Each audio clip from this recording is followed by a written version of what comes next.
All right, we are recording. I'm just gonna bring this screen up a bit just while I have a quick chat to you guys.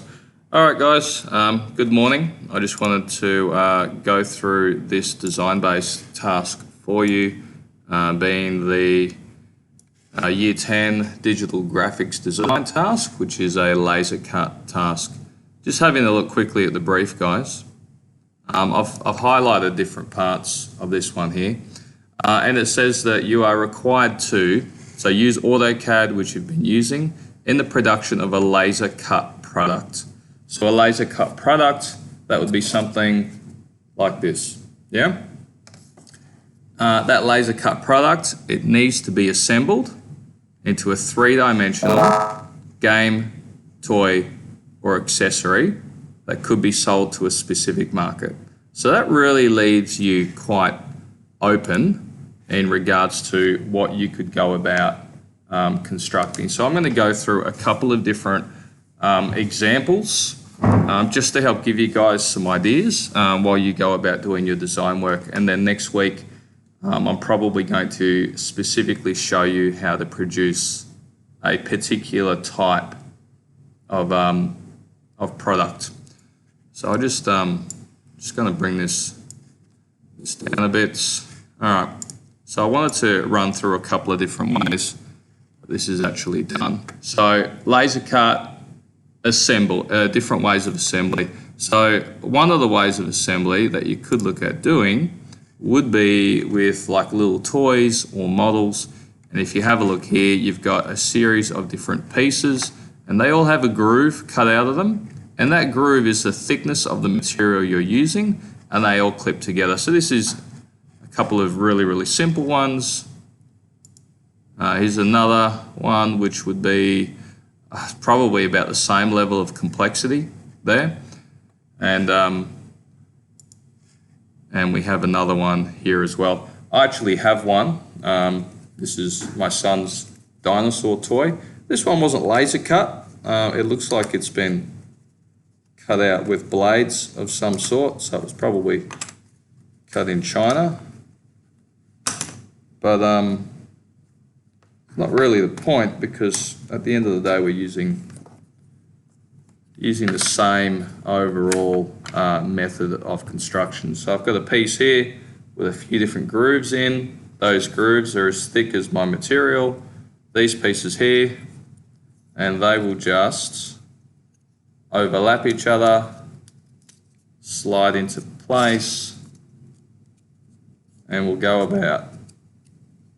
If I continue to use all of the pieces off this board and the other three boards that came with it, we would eventually have an assembled 3D object of a model or a toy T-Rex from the looks of it. And that is one way that you can go about doing this, and that is a very valid way of doing it. Obviously this picture here, this is using significantly thicker materials, but it's still assembled. This one here appears to be quite complex. If you wanted to, you could go with something like this. I'd probably steer away from something that complex at the moment just because of the limitations in AutoCAD. But yeah, it's an option for you. If you were doing digital graphics in Year 9 last year, especially semester 2 after we got our laser cutter, these pictures here would look quite familiar to you. So after we did our laser cut design task, we then went on and I treated this as like a bit of a test, a bit of an assessment. And these pieces here all line up perfectly with each other. So we have 5 faces here, and these joints here are called box joints or finger joints, where the two pieces, the two sides are cut so they actually line up perfectly with each other and hold each other into place. And that would be the 4 walls, and then the bottom actually holds all of the pieces square. So here's an example of just a simple box with finger joins or box joins cut into it. This was cut last week by a Year 9 student. And again, laser cut and assembled into a 3D object. We have a slightly, and there's a couple of designs cut out there. We have a slightly more complex one, which again is very similar. It has the box joins and it assembles. If you have a look here, It assembles as a 3D object, but there is a slightly more complex element, which is this hinge mechanism here.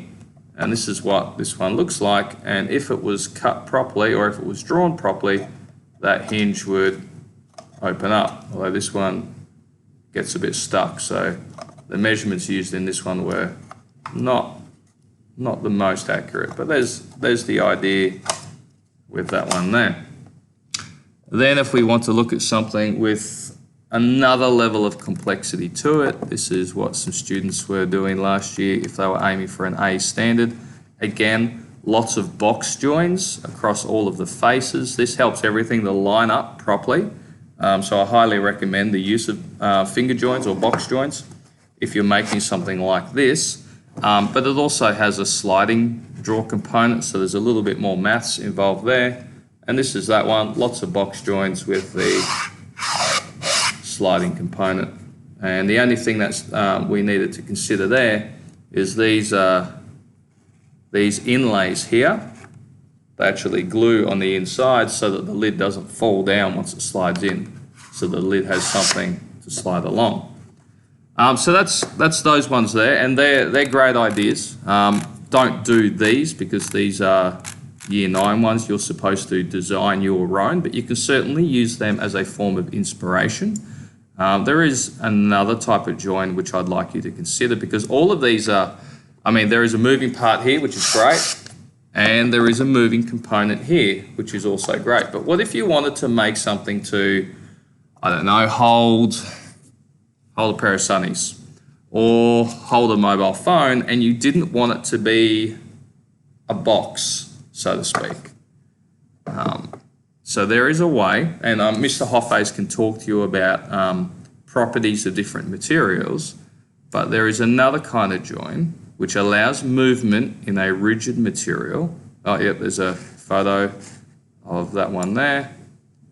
No, we have another one here. So this is a fairly complex laser cut task that can be assembled into a 3D object, and it has a moving component. So if I were to zoom in on this one a little bit more, let's say I'll go 200%. So if we have a look here, this piece which goes through here, so it's very similar to our box with that moving component. That turns, we have an elastic band wrapped up through there. As soon as that releases that latch, the catapult mechanism works, which is a pretty cool idea. This is the one I'd like you guys to have a look at. This is called a living hinge, where, and Mr. Hoffes will go through the theory with you in slightly more detail, where you can actually create spaces, because rigid materials such as timber and acrylic still has some flex in it. So if we provide a little bit of flex across a broader distance, good morning, then what we get is something that actually has a lot of movement, is a lot less box-like, and you can tailor make something to that is. Good morning. You need to go out. Thank you. Tailor make something that has a little bit more shape and a little bit more variety to it. So on Friday I had a bit of a go. Shall I show you? I tried 3 different design ideas. This one here, the spacings themselves that were cut out were 1 millimeter wide, and the thickness of the material was 1.5 millimeters. Notice how at this point I've got 1, 2, 3 points of contact, and then this here I've got 1, 2, 3, 4 points of contact, and that just alternates its way down.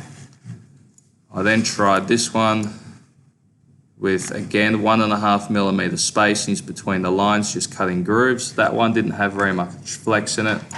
I've seen this one done properly. This is quite a complex drawing. I did it wrong. It didn't have a lot of flexibility. I do have some photos though of what I cut on Friday for you. So I cut this one here, and the range of motion I easily had 180 degrees range of motion there. It just opens up the options available to you guys. So think about this in your design. draw lots of ideas down, do lots of research on the internet, and it really comes down to what you want to make, whether you want to go with more of a model type of idea, something that's quite rigid and fixed, and then you can look at moving parts of progressive levels of complexity. Have fun with your design, guys. There should be another video up shortly on how to produce a living hinge.